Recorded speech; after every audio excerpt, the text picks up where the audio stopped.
Thomas Quinlan. Chief, Good morning, Governor. Thank you for having me. Thanks for joining us. We appreciate it very, very much. We're also joined today by Ohio State Highway Patrol Superintendent, Colonel Richard Fambro. Colonel, thank you very much. Good morning, Governor, for the opportunity. Good to see you, sir. As well as Ohio National Guard Major General John Harris. General, good morning, sir. Thank you, Governor. Good morning. Thank you for being with us.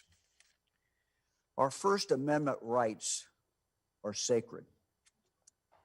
We must always and will always respect the rights of peaceful protesters. However, I think all Americans were horrified by what we saw just a few days ago in our nation's capital, where a mob attacked the Capitol, where individuals died as a result, and where really the Constitution itself was under attack. We were horrified by what we saw. The sad truth is that there are people in our country who want to turn peaceful protests into opportunities for violence. These are violent people, and their violence will not be tolerated in Ohio. And it will not be tolerated anywhere. Just as we respect and will protect peaceful protesters, we will also just as vigorously resist violence.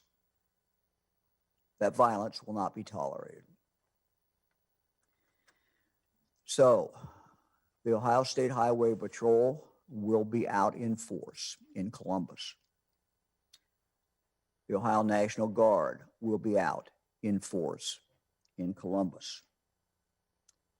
Our Guard will be there to back up local law enforcement and to back up the Ohio State Highway Patrol. Both will have a significant presence in Columbus. Also, both will be available for any place else where trouble might arise. We have a strong relationship with our mayors, as we demonstrated, I think, this past summer. And when the patrol or the National Guard is needed to back up local police, they will be there, and we will respond quickly. I have a proclamation to sign that officially mobilizes the Guard to be in Columbus and to be anywhere else in the state that they are, in fact, needed. This is a proclamation that I am going to sign right now, and I will read a small portion of it. Now, therefore, I, Mike DeWine, Governor of the State of Ohio, hereby authorizes as needed in state activity duty status those personnel and units of the Ohio National Guard as designated by the Adjutant General that are needed to assist the state and local authorities. I will now sign the document.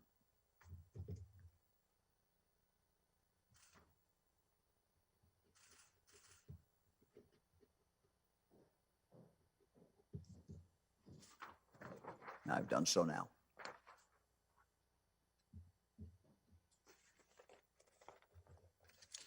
Further, I have, at the request of our federal government,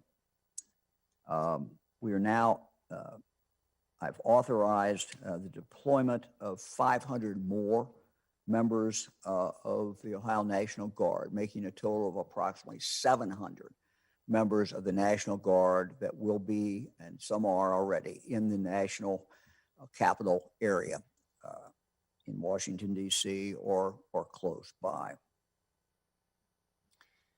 We are, of course, part of a national effort, and our Guard always is part of that national force. We have unique capabilities.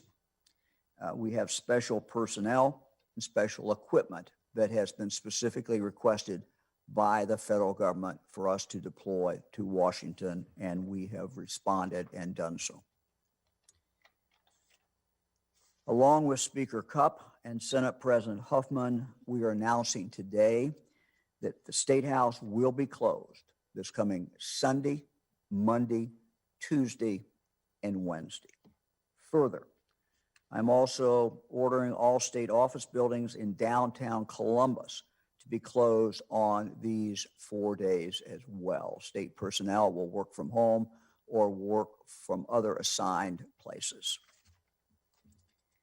Finally, it is time, I believe, for us to come together as a country, as we always do after elections. It's time for us to observe the peaceful transfer of power and to remind ourselves of what brings us together, binds us together, holds us together as Americans. Our love for freedom, our love for liberty, our love for our Constitution. And that is what we'll celebrate in the days ahead. Let me now turn to Mayor Ginther. Mayor Ginther and I have done press conferences before in regard to the virus, in regard to other disturbances. So, Mayor, it's good to be back with you, even this time if we are remote from each other, but I'll turn it over to you. Thank you. Thank you, Governor, and good morning. Good morning to General Harris, to Chief Quinlan, Colonel Fambro. Very much appreciate you all being with us and your incredible leadership during these trying times. Our nation is facing a great struggle right now. After the violence at the Capitol last week and threats of armed protests across the country this weekend, and heading into the inauguration of President-elect Biden. Those threats are being brought to our doorstep right here in Columbus, to the steps of the State House. As I said last week, what we saw in the Capitol is not who we are as a country. It is unacceptable. It was a vile demonstration of the worst elements of our society that we cannot ignore and we must root out and guard against, lest it be allowed to squelch the pursuit of equality and the common good that defines who we are as a people. In the coming days, we will not allow hate, violence, and destruction to be part of our city. Our Constitution gives everyone the right to protest peacefully. It does not give anyone the right to incite violence, harm, or intimidate others or destroy property. Governor DeWine and I stand together on this. This is not a Democrat or Republican concern. This is not a partisan issue. It is our responsibility as Americans and elected leaders to protect the safety of our residents and defend our city, state, and nation against those who seek to tear it down. Hate has no place in Columbus, Ohio, or these United States of America. We're taking every measure together to assure the safety of our residents and protection of our institutions. That means activating the National Guard. That means close collaboration between the Columbus Division of Police, Ohio State Highway Patrol, Homeland Security, and the FBI. We can do our part to keep our city safe as well.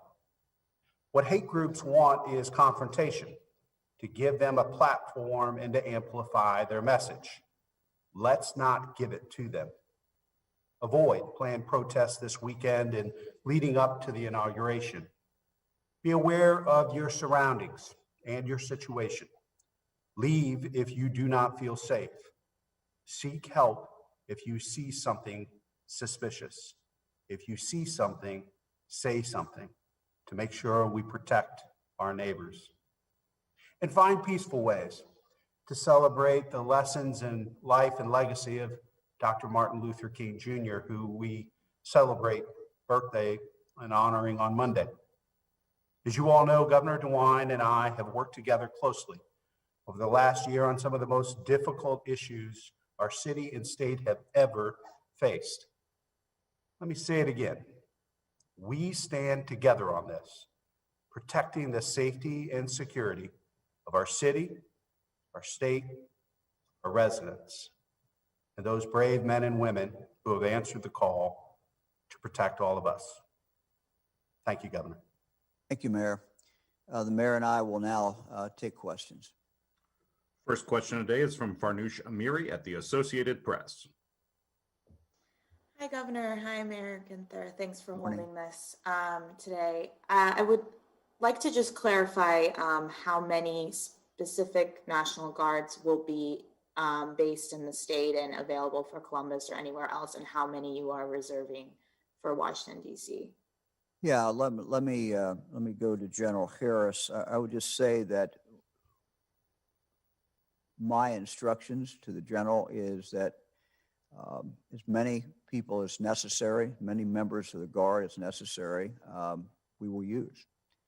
And I think the number that we are sending to DC is in the neighborhood of 700. But General, I'll turn it over to you now. Yes, sir. Thank you. Thanks for the question. Well, yeah, that's correct, Governor. We're sending just upwards of 700 to the National Capital Region. And that's some very specific capabilities, as the governor said. First are those security type forces that can augment the law enforcement there in the National Capital Region. So that's just over, well, I won't get into the number, but it's 2 companies and a headquarters of specially trained folks that can help with the security of critical infrastructure there. Additionally, we've sent some communications personnel and equipment, and they'll be able to provide some redundancy for communication should that become necessary. So even in the most austere environments, they'll be able to establish voice and data communications if necessary. And on top of that, we've sent a very specialized unit called our Homeland Response Force.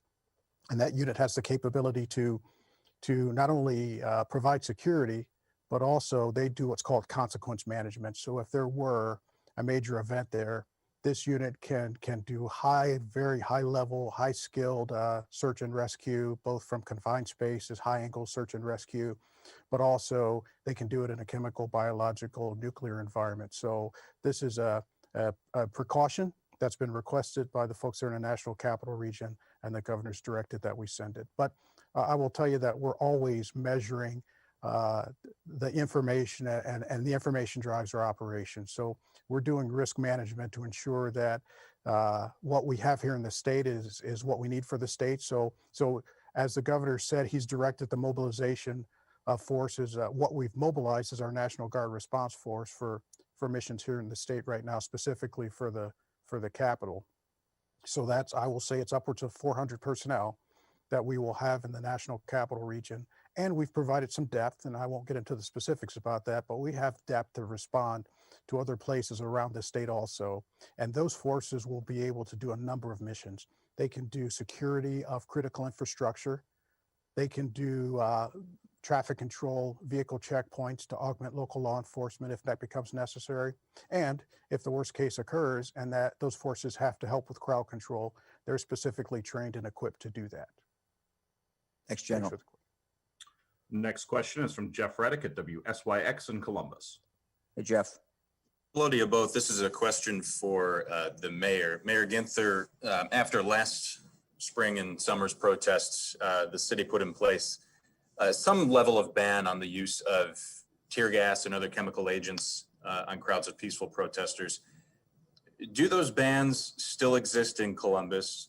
Do they apply to the other forces who will be in Columbus this weekend? And do you worry about the appearance of uneven enforcement between Black Lives Matter protesters and these presidential supportive protesters? Well, I think I'll let Chief Quinlan speak a little bit to the policy. The guidance that we have given him is that those chemical agents cannot be used on peaceful protesters, but once a protest has turned violent, once destruction of property or lives of protesters or officers is put at risk, those chemical agents can be used to disperse and control violent protests. But Chief Quinlan, do you want to speak any more to that. I think our approach to all protests will be consistent based on the policies and procedures of the Division of Police. Chief? Thank you, Mayor. You were very accurate. The division between the type of chemical irritants we use, CS, we're not using. There's another law enforcement application called OC spray that we do use for violent protesters. Again, it's based not on a person's beliefs or speech. It's based on actions and activities. So those will be clearly defined for the rules of engagement for all officers down there, whether they are Columbus or other jurisdictions assisting. And we will be working under what's called a unified command. So we will have control over who is deploying what irritant and when, and how we decontaminate after that. Those will all be steps in place. Thank you. Thanks, Chief. Next question is from Kevin Landers at WBNS in Columbus. Hello, Governor. Kevin? Governor, by placing the National Guard on its highest level of alert, are you also approving the use of deadly force if needed? For businesses near the State House, should they be preparing to board up their store windows? And are you aware of any credible threats against President-elect Biden? Thank you. Well, I'll start with that, and then I'll send it over to General Harris. We are concerned about what happened to businesses. I know there are a lot of small businesses that were really hurt over the summer, and certainly we are very concerned about them. And that is part of the reason, number one, you protect life. Number two, you protect property. We protect state buildings, but we also, I know the unified force has concern about businesses as well. So let me refer as far as the force level to the protocol and what the order is in regard to. Let me go to General Harris for that. Yes, sir. We always ensure that our soldiers, our responders, our partners have the ability to defend themselves. So they will have that capability. But that's, of course, a last resort. The most important things that we can do to avoid the use of deadly force is, number one, we ensure that all of our members are not only aware of the rules on the use of force, but that they actually carry a pocket card and that we rehearse it. We put our leaders, we put our soldiers and our airmen through a number of scenarios, decision-making scenarios, so that they learn and instinctively use the minimum force necessary. And secondly, and this ties to the previous question, is we want to ensure that we give our soldiers, our airmen, our first responders as many tools as we possibly can so that we don't have to use deadly force. So the use of those irritants, while not desirable, is actually in some cases a safer course of action than the alternatives. So we put as much equipment, as many options in the hands of our personnel as we can, so that we can keep the crowd safe, so that we can keep our service members safe and not have to respond with deadly force. Next, General. Next question is from Jake Zuckerman at the Ohio Capitol Journal. Hi, Governor, just two quick questions here. One, is there any specific evidence that there will actually be some kind of demonstration at the Ohio Capitol this weekend? And two, the lockdown protest this summer, there was a heavily armed protest, or a heavily armed bunch of protesters. The George Floyd protest, there was the same. When the networks called the election for Biden, there was a self-identified militia at the Capitol. Just last week, there were brawls on the Capitol grounds. Everyone was watching DC, but there were literal fistfights at the Ohio Capitol. Why does it seem like there's just this newfound concern for security there when there's been this armed and kind of pugilistic presence going on all this time? Well, it's not a newfound concern for security. We've always had a concern for security. We also, though, have seen what happened at the nation's capital. And we have seen that, and we also have other information, frankly, which I'm not going to talk about. So we have a heightened sense of concern, but we've always been concerned about security. And, most focus is always on protecting human life. Next question is from Ben Schwartz at WCPO in Cincinnati. Ben? Hi, Governor. Can you speak on open and concealed carry while on State House grounds?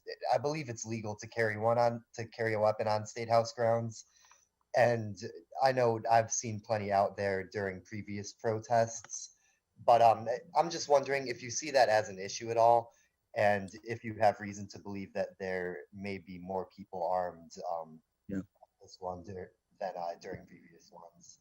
The law in Ohio provides for open carry on the grounds. That would include the grounds, the outside grounds of the state capitol.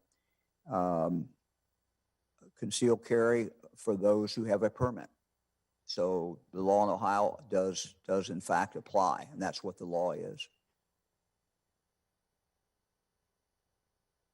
Next question is from Jim Province at the Toledo Blade.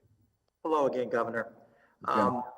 So far, the discussion has been pretty much all about Columbus. You did mention that the National Guard would be available in other cities if necessary. Have we received any intelligence of probable or potential problems in other parts of the state?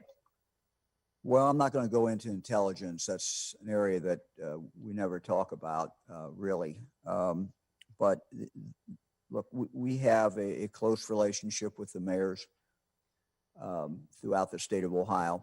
And when they perceive a problem and their chiefs perceive a problem and they need assistance, we will be there in regard to what they need.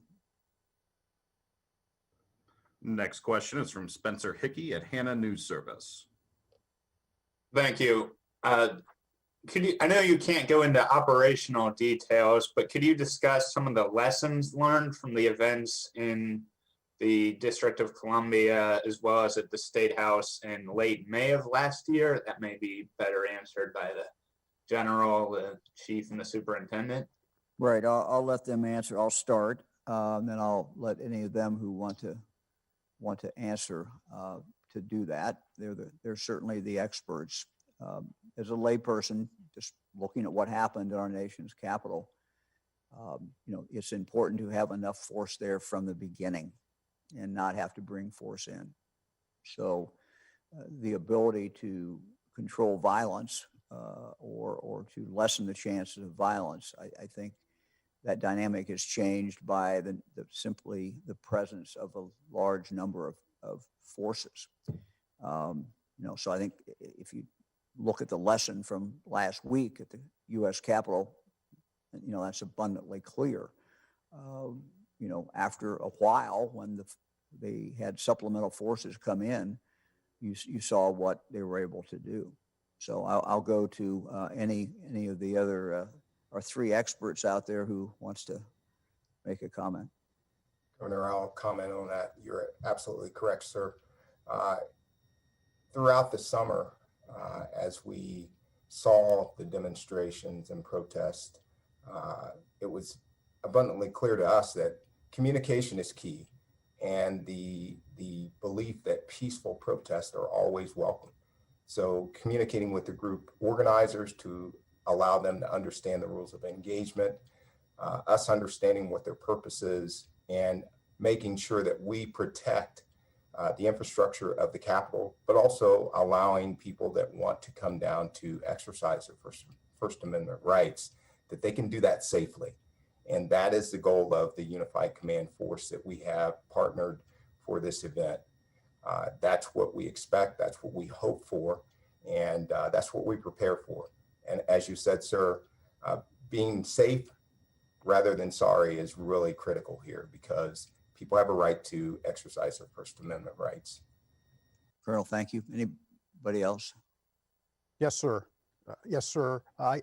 I think that the colonel's spot on, and our experiences over the summer were that most of the people who were there with peaceful intent. The groups were organized, and that organization was good and very positive because it kept with that intent. But we also learned that just a few bad actors can be incredibly disruptive, and with large crowds like that can be dangerous. But in general, folks came to exercise their First Amendment rights.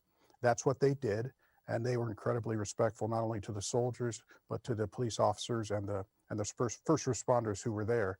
But again, I have to emphasize that sometimes those groups are infiltrated by people with bad intent, and that can be dangerous not only for law enforcement and the guard, but also for the people in the crowds who come there to demonstrate peacefully. Mayor or Chief, either one of you want to add anything to that? I will offer the fact that, again, with the general and the colonel were spot on. But to the question on lessons learned from past events, again, what it really did was reaffirm for us the knowledge that when you have people come down to peacefully protest and get a large crowd and some bad actors infiltrate that a different mentality can take over and turn a peaceful crowd into what we've seen in the past. And so we brought all the stakeholders, all the partners together to make sure that we have a plan in place to address and respond appropriately to any hazards that we see. Anyone who saw what occurred at the Capitol, any law-abiding person should be angered at what they saw. So again, we have plans in place here because we have concerns. And with those concerns comes preparation, and we are prepared to work with all of our partners, not just police and fire and National Guard, but with our healthcare workers and other emergency managers to make sure every resource we need is available and every resource we've asked for has been approved. Thanks, Chief. Next question is from Alex Ebert at Bloomberg. Thanks much for having this discussion. Really appreciate the experts and your time. Could you please, as much as possible, provide some details about how you are intending to prevent people from entering the Capitol buildings or other government buildings? You know, what are we doing to make these harder targets? Thank you. Yeah, I'll refer to the experts here. I'm not sure we want to get into all the details, but anybody who wants to take that.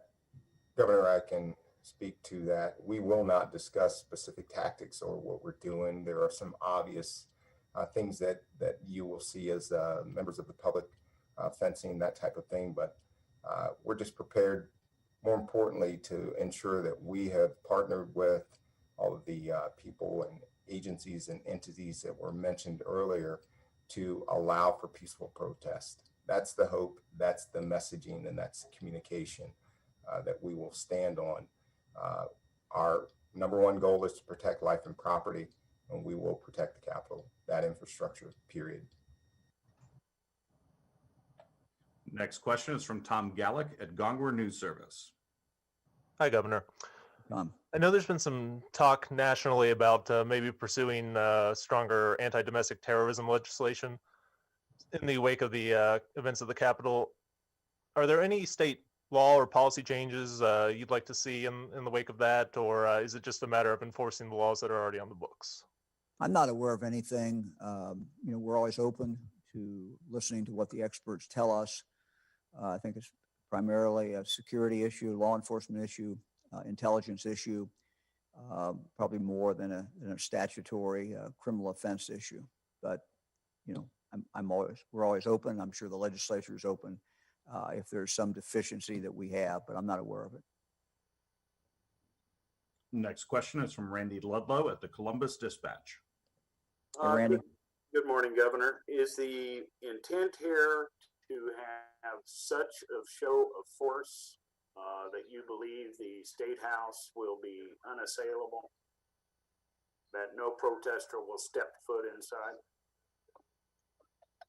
Well, the State House is going to be closed, and we would intend for no one to go inside. That would certainly be the idea. I think that, we will have a significant presence there, and there will be a backup presence there as well, besides what you see. So I don't know if anyone wants to add anything to that. Next question is from Laura Bischoff at the Dayton Daily News. Good morning. This question is for General Harris and Colonel Fambro. Can you talk about your concerns going forward to deal with the long-term threats, when we don't have hundreds of guardsmen and patrol troopers deployed? And do you think that the January 6th events will have permanent changes in American life, similar to how we made permanent changes after the attacks of 9/11.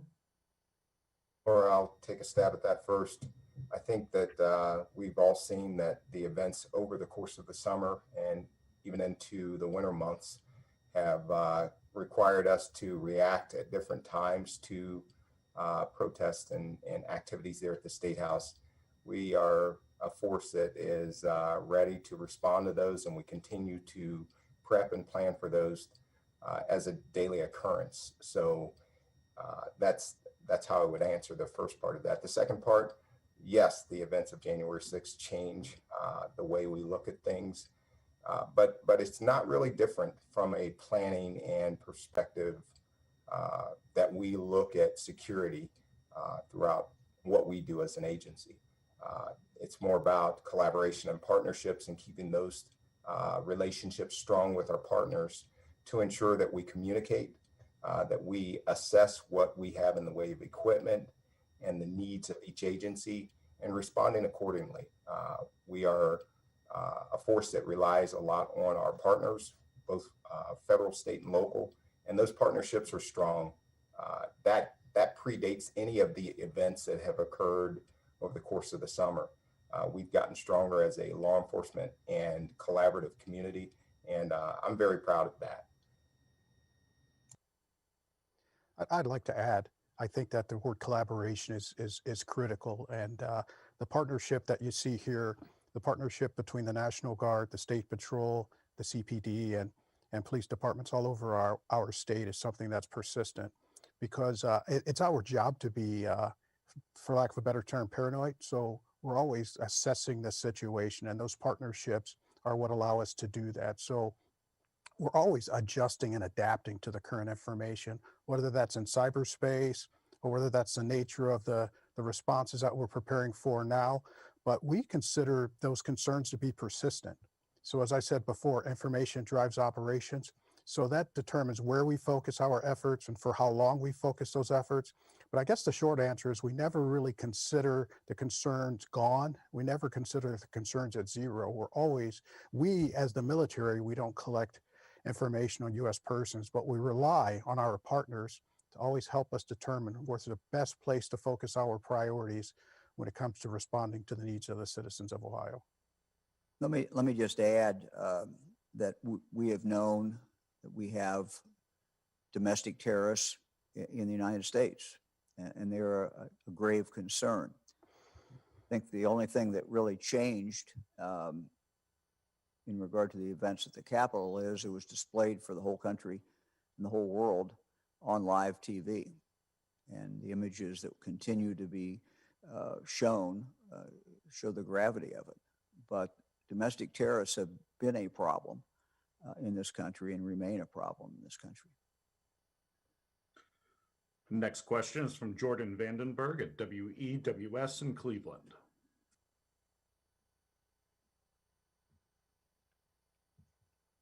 Good morning.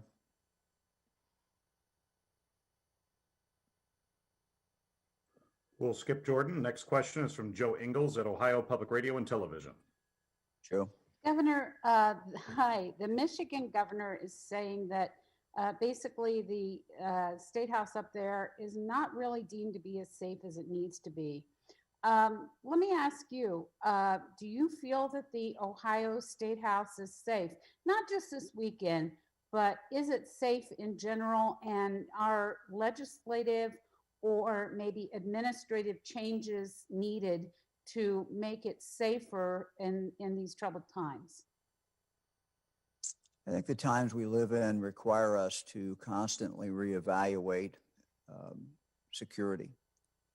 And so a reexamination of the security at the State House, I think, is appropriate at this point.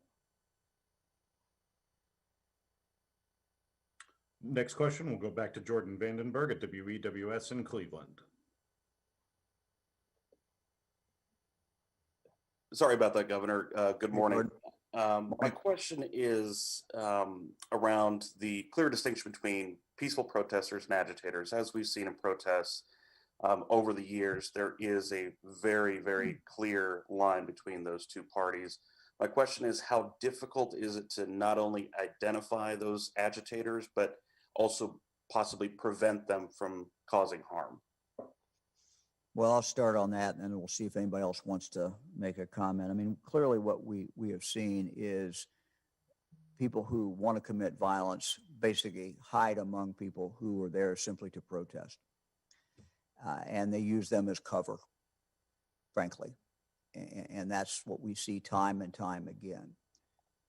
Majority of people come to protest, whether it's Black Lives Matter, whether it was in Washington this past week, are there to express their opinion and to protest, and they feel adamant about it. But we've seen that people who have a very different agenda, a dark agenda, can use that as the occasion to be there, to hide among them, and then to carry out their violence. So I'll see if anyone else wants to comment. Thank you, Jordan. This is Tom Quinlan with Columbus. I get asked often by community members, what can we do to help the police keep our city safe? And in this instance, what I would ask is that if you do not have business downtown in the next several days, from Friday through next Wednesday, take that time to take your family out to support a local business or restaurant, or go to a park. Avoid the area downtown, but you certainly have the right, people have the right to peacefully protest. And if they do, then what I would implore them to do is follow the directions of the public safety professionals that are down there to keep you safe. If that's how we can best separate those who are engaged in unlawful behavior from those who are down there to exercise their lawful rights. Just follow our directions. We will maintain as much safety as we can for you if you comply and maybe step aside or go in the direction we ask you to go, until we deal with those who are bent on causing harm to people, harm to our property and businesses, harm to our institutions and symbols of government. We will deal with those and then reestablish a safe location for you to return to. So my request would be to avoid the area. If you choose to come down, please just follow our directions so we can maintain the safety, and we will make sure that we deal with those who are there for illegal purposes. Excellent points, and I might add, I spoke earlier about communication and collaboration. I'll talk a little bit about the command staff that we maintain at the State House. One of their principal duties is to ensure that, again, those people descending on the State House can do so and exercise their right to free speech in a peaceful manner and in a peaceful environment. That entails meeting with group leaders to establish those ground rules and communicate and understand if something happens or something goes south, we know who to connect with. And they do that often. And I'll praise some of those group leaders over the course of the summer that took the opportunity to ensure that two-way communication was there, but also turning over bad actors that they identified as not being a part of their group or their messaging, and ensuring that the troopers or the police officers down there, or deputies, knew who was identified as a bad actor and not a part of their group or their belief system. So I would just ask and echo what the chief said and add to that, that communication piece is important, again, to allow people to peacefully assemble and protest and express their rights. We're there to listen. We hear what you have to say. We understand that you have a right and a belief system that you want to display and communicate, and we're there to assist you in doing that. But we ask that you follow those ground rules and, more importantly, communicate with us. And as the mayor said, if you see something, say something.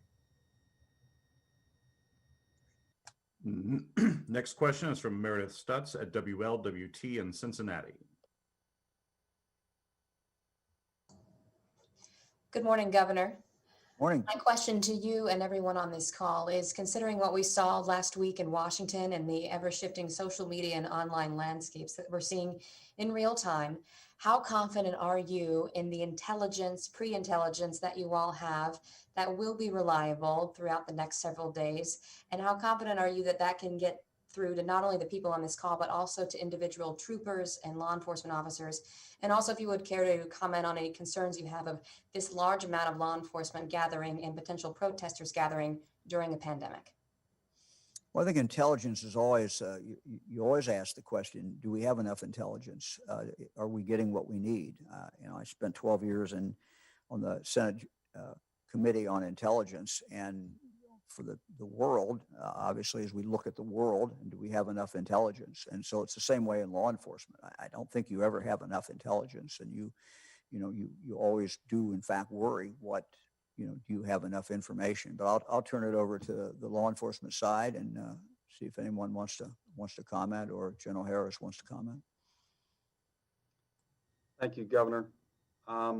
Just real quick, without going into what intelligence is available to us, what I will say for the confidence of people that find themselves in this area is that we have had routine calls and information sharing between the U.S. Conference of Mayors, major city chiefs, capital city mayors and chiefs, FBI, state fusion centers.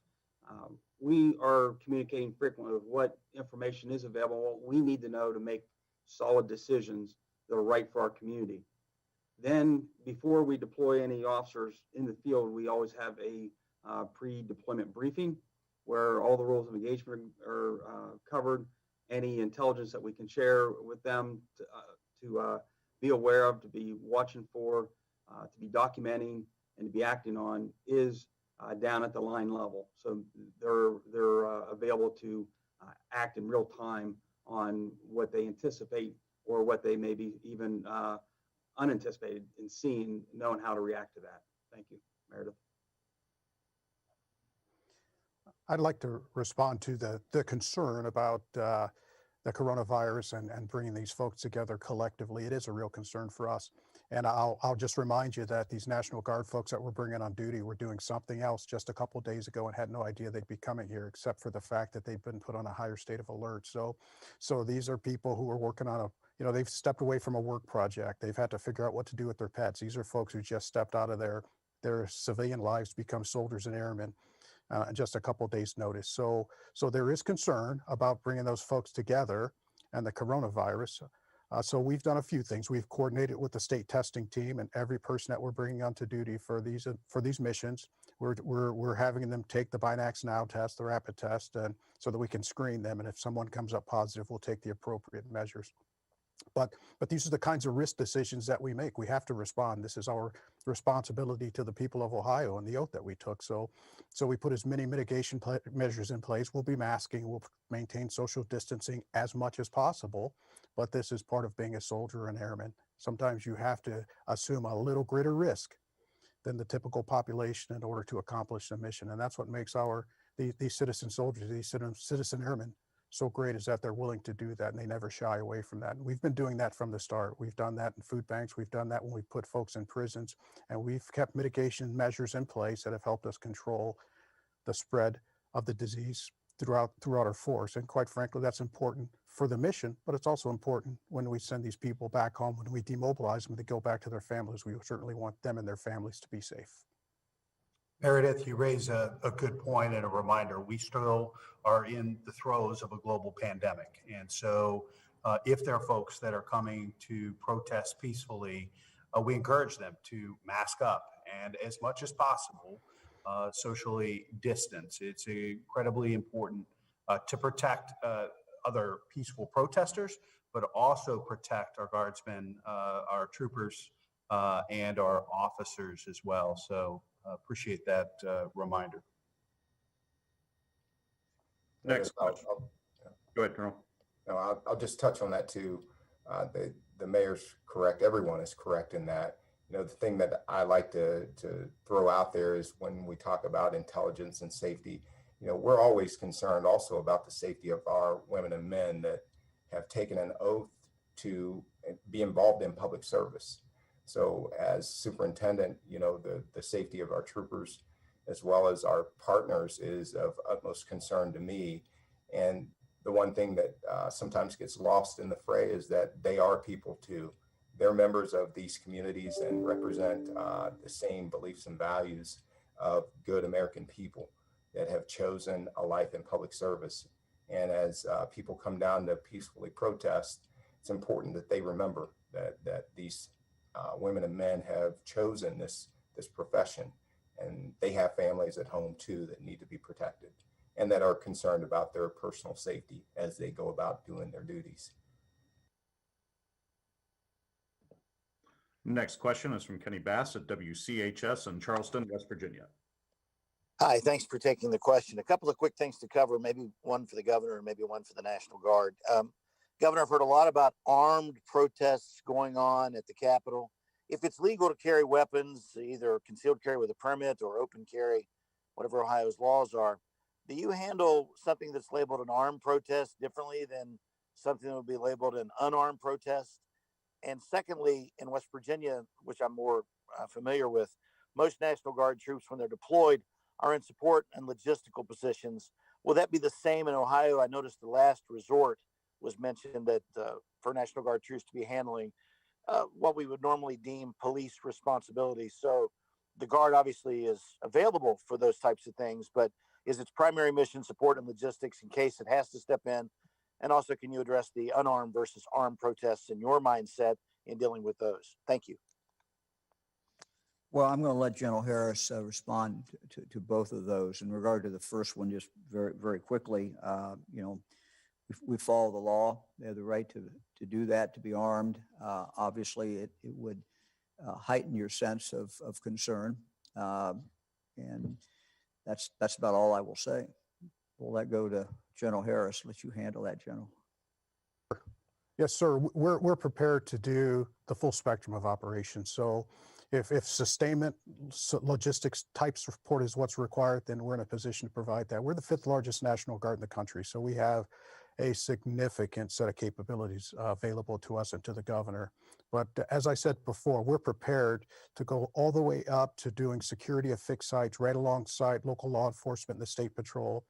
We're equipped and we've outfitted our units to be able, if they need us to do patrols side by side, roving patrols side by side, either mounted or dismounted with local law enforcement, we're prepared to do that. And if we're asked to do actual crowd control, we're prepared to do that. We've rehearsed formations with the state patrol.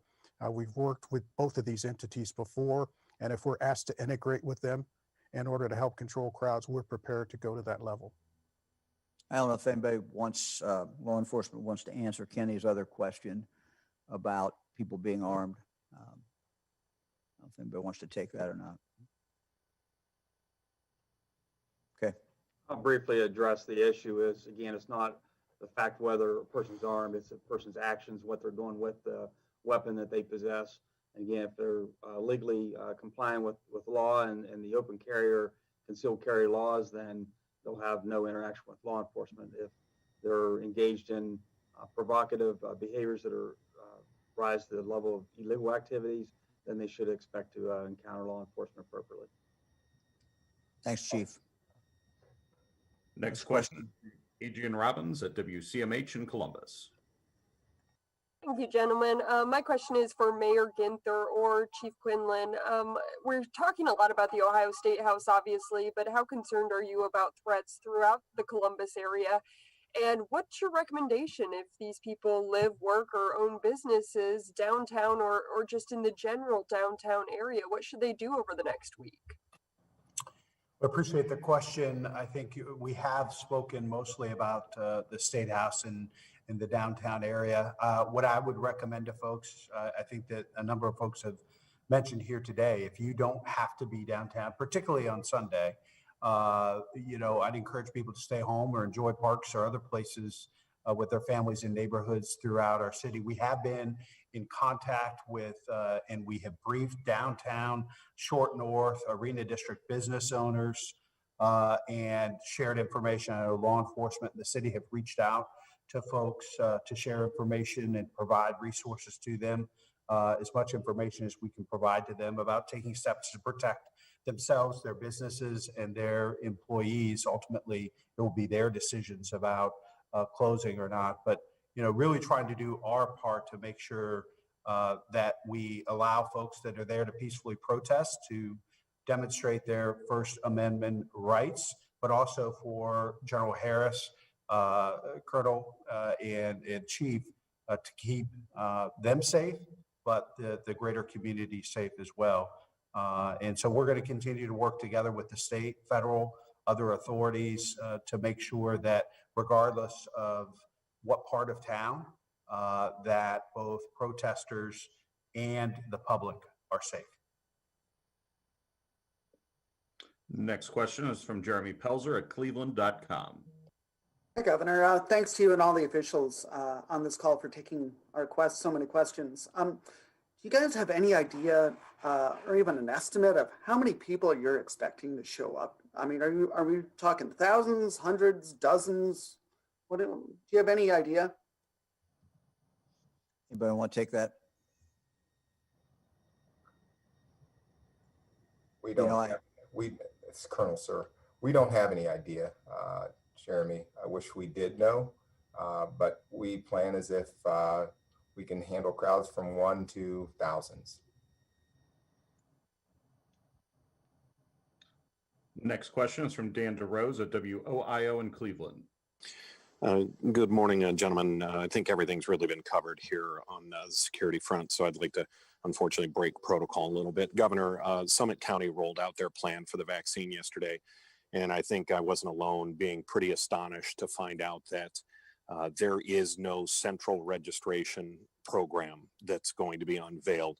If you want a chance at the 200 doses that the Summit County Public Health is getting, you can register with them. But the other 5,500 doses for the county are going to Giant Eagle, Mark's, Drug Mart, Acme, among many others.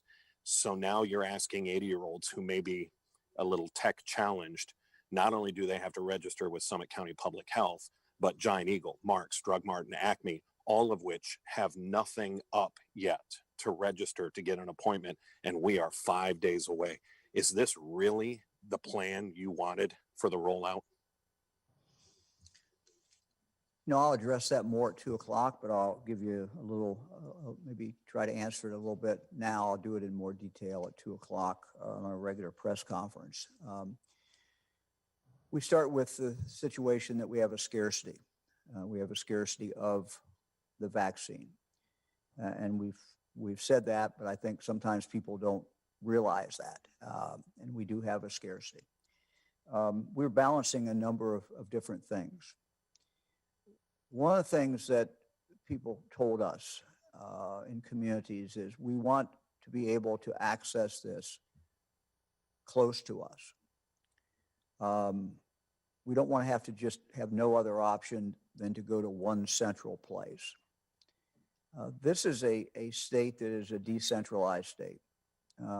This healthcare is provided in a decentralized way. Just as an example, I think about a third of all the flu shots every year are given in pharmacies. Wouldn't have been something we would have expected 20 or 30 years ago, but that's the way it is working today. So for the first couple weeks, this is what you're going to see. And yes, there will be more inconvenience on the front end. There's no doubt about that. Now, if you're in a small county, you've got 3, 4, 5 locations, even a mid-sized county, that will be much easier. A larger county, yes, it is going to be more challenging. But we hope the way this works is that once people are able to sign up, get a confirmation, that when they go, they will then, on that end, not be inconvenienced by waiting a long time. We have seen pictures coming out of other states where people have waited hours and hours and hours and hours. So what we have decided to do is to try this and more decentralized and let people be able to get it where they normally get shots. Some physicians will have it, physicians who are part of a bigger healthcare system. Hospitals will have it, or federally designated clinics will have it. And this way, everyone will be fairly close to a location. Now, there will be frustration. And the frustration is going to also be driven by the fact that we know next week, when we open this up on Tuesday, Wednesday, and Thursday, that we have in the state of Ohio about 425,000 people who are 80 years of age or older. We believe that we're going to have about 100,000 or so doses available next week. And so obviously not everyone over 80 and older will be able to get it. And that is a national problem that every state has to figure out how to deal with. And so I don't like it that we don't have enough, but that is the reality. That's the world I live in. What we will do then in several weeks is we hope we have more. We have the ability to bring that out to a further group of people. We also have the ability, and we're working now to set up bigger locations where people can literally go and get in line, and if that's the way they choose to get that, and to queue up basically and go through. So in a few weeks, as we get more, we're going to expand it. And the issue always is, how do we get out? What we don't want is any vaccine sitting on shelves for very, very long. On the other hand, we want people to have the convenience of being fairly close to them. We worry about underserved populations only having one place to go. So yes, this will be an inconvenience to people initially as they try to sign up, and as they do sign up. We recognize that. We hope that they're compensated on the other end by not having a long, long wait. As far as a central registry, we'll talk a little bit more about that this afternoon. Governor, could I just add a word to that? I mean, the governor's been in constant contact with mayors around the state for months, working on these issues, and we continue to offer feedback and guidance. He's been very receptive to that and made clear to us that this is a marathon, not a sprint, and that we are all focused on continuous improvement, getting the vaccine that we have to local communities around the state, but most importantly, getting these vaccines in those that are most at risk. And so we know that there are other ways that we can improve this process and more coordination on a local level, but it's going to require the continued collaboration and partnership between the state, our local health departments, and these private providers as well. So I think things will continue to improve with respect to collaboration and delivery of vaccines on the local level. Mayor, thank you very much. So we will continue to evolve this, and we will continue to do something that we think is very, very important, and that is that we prioritize the most vulnerable people among us and get the vaccine out. And by most vulnerable, I simply mean the most likely to die if in fact they get the virus. And so we're not going to just open it up.